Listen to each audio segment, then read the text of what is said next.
Hey CHC, this is Coach Tristan back for Chapter 2 of TPTS. What we're going to talk about today is the weight belt. Okay? What we're going to more specifically talk about is the why to wear a weight belt, why we use it in CrossFit, why we use it more specifically with weightlifting, how to properly wear it to make sure that we're all on the same page and we're wearing it correctly, and the when. The when should we be grabbing this weight belt to help us move these weights, right? So starting with the what's going on, the physiology behind our weight belt. So I drew my little man up here. Hopefully you guys can understand what's going on. We have our spine, we have our upper part of our body, our lower part of our trunk here, and that's specifically what we're looking at. So we have our body's natural weight belt, which is our abs on the front side and then our spinal erectors on the posterior side, the back side of our body. Okay? So what we do naturally is called the Valsalva maneuver. With this Valsalva maneuver, when we're about to lift a weight, let's say we're about to deadlift or we're about to back squat, we take a nice deep breath in, we close off the glottis, which is the flap in your windpipe in the back of your throat.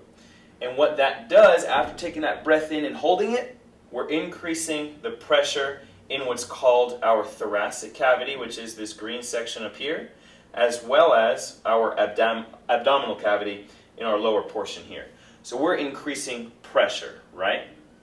By increasing this pressure, what happens is our muscles and these pretty little abs drawn here in the front, and then our muscles on the back side of our spine, right behind our spine, they contract. Okay, they contract really forcefully, which is a great thing. We want that to happen because now they are securing the bones that they're attached to, and namely our spine. Okay, and so by contracting and by securing our spine, we're able to maintain a really good position with our back when we're doing things like front squatting, back squatting, or deadlifting. Okay, so now that happens naturally in our body. That's the Valsalva maneuver. Now we can increase that pressure through our two cavities here even more by wearing this weight belt. Okay, what happens is we tighten the weight belt on, and I'll show you how to do that in just a minute properly, and then these pressures will rise even greater than they can naturally on their own, which causes that muscle contraction, those forces to be a lot higher, which causes a higher rigidness and a better integrity maintained through our spine while we do those movements. So essentially, with that increased pressure, muscle contraction, and then integrity of movement in our spine, while we're doing something like a squat, it helps us to maintain our chest upright so that my back muscles can continue to extend as I go to stand up tall. Without it, at heavier weights and really high loads, you might see people lifting with their hips first and then rising with the chest. Or even worse, they might lose that integrity in their squat or their movement that they're doing, and you might see a flex position where they have more of a curvature in their spine. Okay? So that's the physiology, that's the why and the more specific nuances as to what's going on in your body. That happens naturally and with the weight belt. Okay? Now we're going to talk about the weight belt itself and how to properly use it to make sure that we are all wearing these correctly. Okay? With our weight belt, we want to place it, yes, on our bellies, but more specifically, underneath your ribs and above your hip bones. Okay? When I wear mine, I pretty much center it up right in the middle of my belly button. Okay? So that this is right in the middle of my belly, because if I wear it too high, I'm not supporting my belly, which is not supporting my lower back. If I wear it too low, I don't have anything for my stomach to expand and press against as I'm squatting or whatever the movement is I'm doing.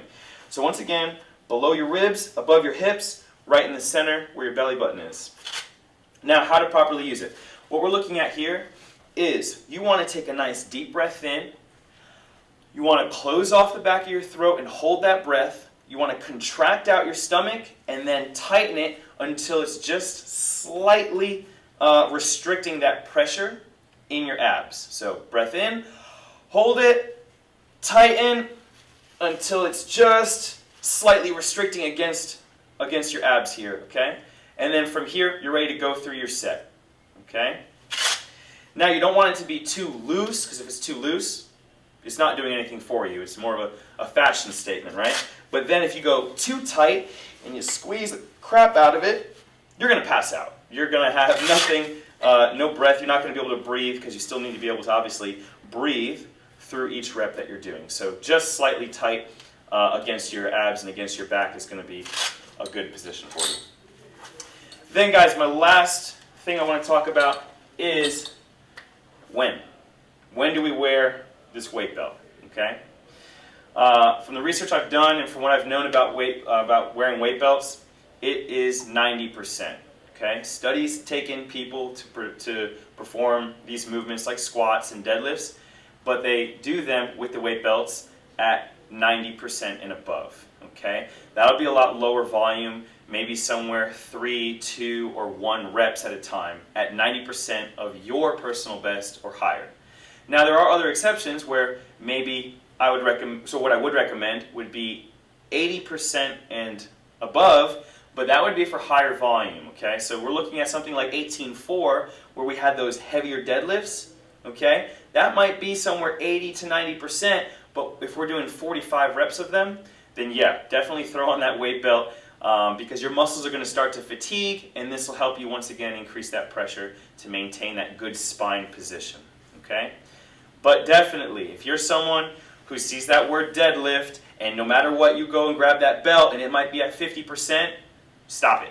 No, don't do that, okay? If it is below 80%, don't wear your weight belt. Studies have not shown that that will help improve your performance, okay? So if you guys have any questions about it, please come find me, come find one of the coaches. Let's chat, let's talk about it. Hopefully we can clear up any confusion that you may have. Otherwise, stay tuned for next month's Chapter 3 of TPTS.